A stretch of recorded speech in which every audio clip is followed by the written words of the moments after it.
Part 1, Chapter 21 of Anna Karenina by Leo Tolstoy. Translated by Nathan Haskell Doyle.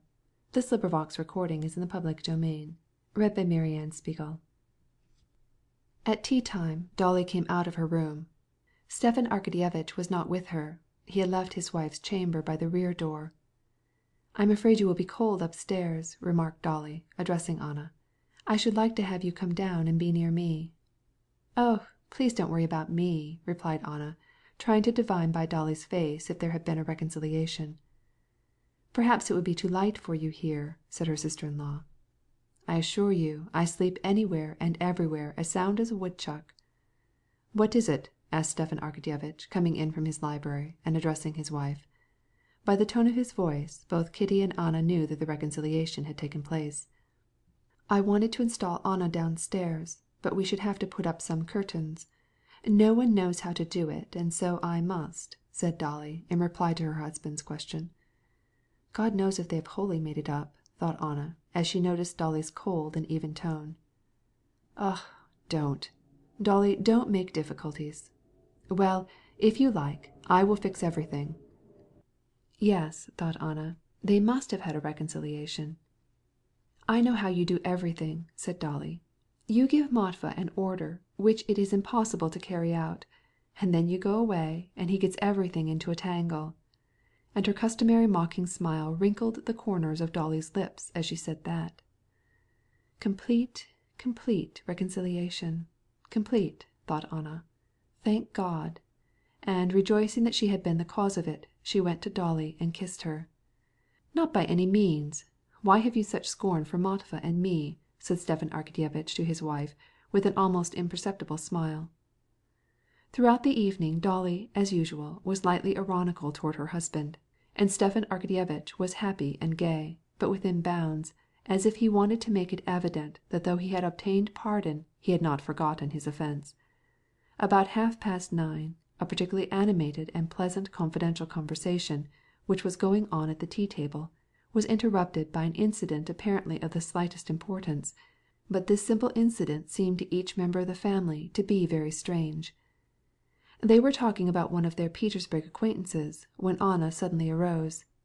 "I have her picture in my album," she said, "and at the same time I will show you my little Seroza," she added with a smile of maternal pride. It was usually about 10 o'clock when she bade her son good night. Often she herself put him to bed before she went out to parties, and now she felt a sensation of sadness to be so far from him. No matter what people were speaking about, her thoughts reverted always to her little curly-haired Seroza, and the desire seized her to go and look at his picture and to talk about him. Using this first pretext, she, with her light, decided step, started to fetch her album. The stairs to her room started from the landing place in the large staircase, which led from the heated hall. Just as she was leaving the drawing-room, the front door-bell rang. "Who can that be?" said Dolly. "It's too early to come after me, and it's too late for a call," remarked Kitty. "Doubtless somebody with papers for me," said Stepan Arkadyevitch. As Anna was passing the staircase she saw the servant going up to announce a caller, but the caller stood in the light of the hall lamp and was waiting. Anna glanced down and saw that it was Vronsky, and a strange sensation of joy, mixed with terror, suddenly seized her heart. He was standing with his coat on, and was taking something out of his pocket. At the same moment Anna reached the center of the staircase, he lifted his eyes and saw her, and his face assumed an expression of humility and confusion. She bowed her head slightly in salutation, and as she went on her way she heard Stepan Arkadyevitch's loud voice calling to him to come in, and then Vronsky's low, soft, tranquil voice excusing himself. When Anna reached the room with the album, he had gone, and Stepan Arkadyevitch was telling how he came to see about a dinner which they were going to give the next day in honor of some celebrity who was in town. "And nothing would induce him to come in.